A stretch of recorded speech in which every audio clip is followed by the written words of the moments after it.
I have a good idea. Let's talk about the formulation of the spiritual armor. Again, I'm trying. There's so much I just got to get out because if I don't, it just never will. And God, okay. So absolutely vital. Absolutely vital. Remember, the bird of paradise, here it is again. The bird of paradise comes to an open hand. Only to an open hand. So, you were laying down in bed, on the floor, whatever. I don't care. I don't tell you where you can sleep. If you sleep on the streets, you sleep on the street. I don't care. Whatever. You were laying down. You have this sense of, I am going to evolve into my higher self. Whatever that looks like. Don't begin to try and tell yourself what that is yet.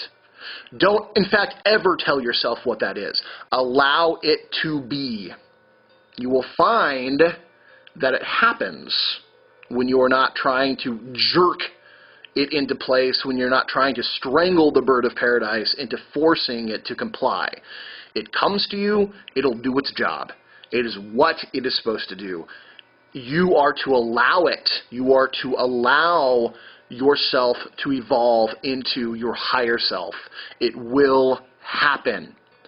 It will happen. You lay down, do the prayer hands above your heart center. This connects a very powerful energetic circuit within you, and it guards you from the influences of others and other thoughts, other projections and other ideas, all these other things that roll around in your head of other people telling you can't, you're stupid, you're whatever. They go away. Not permanently, because you still have to deal with them, but you close off your heart center and you give permission to your solar plexus to stand as your guard of your heart center. Very important. You allow the image. Now, oh my God, this is so fucking important. You allow, you don't force, you allow the image of divine champion armor to surround your entire body. I don't care what it looks like, all right? Most of the time, it's going to look like this knight, okay? Sometimes it's going to look like you're a fucking Power Ranger. I don't know why. It just does. Don't fuck with it. Allow it to be. The more you fuck with it, the weirder it'll get. I promise you. Allow it to happen. Allow yourself to let it crystallize. Now, what that means is, as you're laying there, as you are allowing it to be, you will suddenly realize, wow, I haven't directed it. I haven't tried to force this into play. Suddenly, whoa, hey, I feel secure.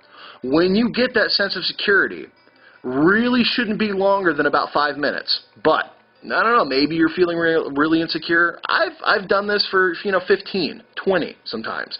But I've done it for so long. This practice in particular, 15 plus years, all right?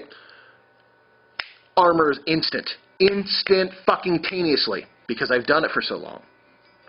Other people will tell you, when they have tried to reach me on the astral plane, I am not a figure that is very easily disturbed, found, or if I am found, there's a lot of walls, a lot of barriers you got to get through, some massive checkpoints that screen everything, and at the heart of it is me in armor that has stood the test.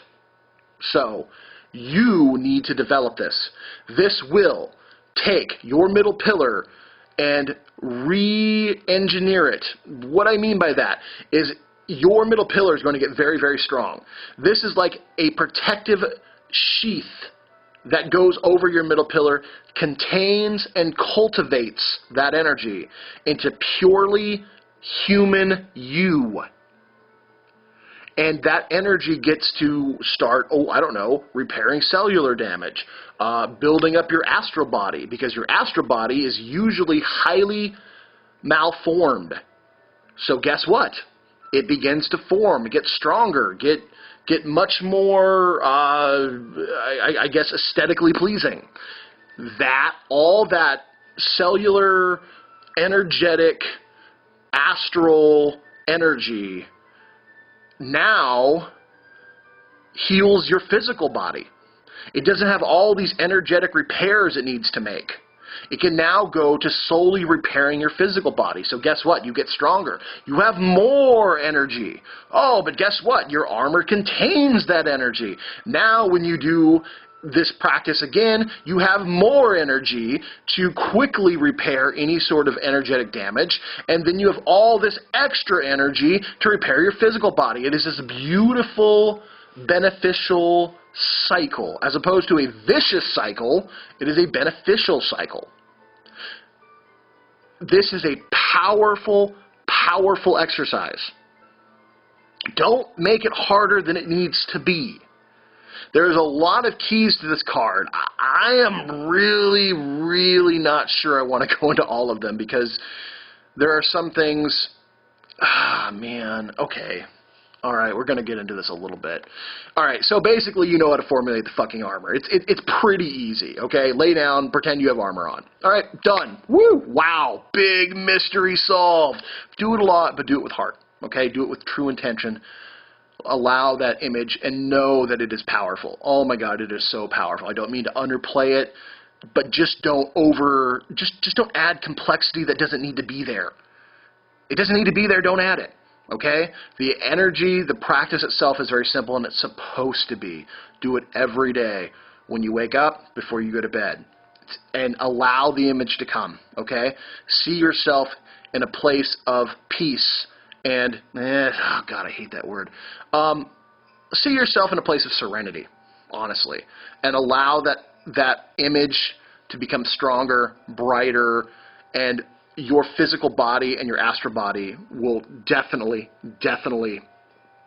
get stronger, develop faster, and be protected. No longer do you have a bunch of these fucking energetic leeches. The other thing the other thing you're going to recognize is that leechy, vampiric people in your life suddenly might try to lash at you even more because they're realizing they're losing their connection on you. Boot those motherfuckers out of your life. If these people are so fucking vampiric that they can't stand on their own, maybe it's time for them to either starve or start working for themselves. At this point, it's not your fault. You need to have that energy. You need to have that full cup because you can't give anybody anything else if your cup does not overflow. All right? And that is a clue about the other cup exercise as opposed to a sword exercise, but let's not try to get into that right now. So this practice, and we're going to ignore the other three swords, okay? This practice is on a foundation, okay? This is a warrior foundation. Ah, it's on a sword. A magical sword. An astral sword, Bearheart? Yes.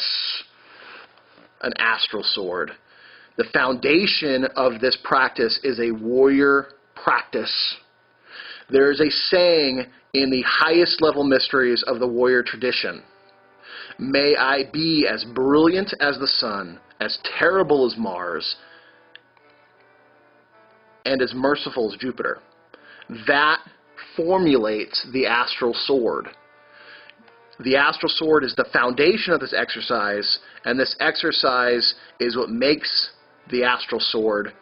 You are becoming the astral sword. You are becoming worthy to weld the astral sword. This is the crucifixion mystery that is within the Kabbalah, within the Tree of Life. I know I've talked about it. I think I've even done a video on it. I'm going to do another one.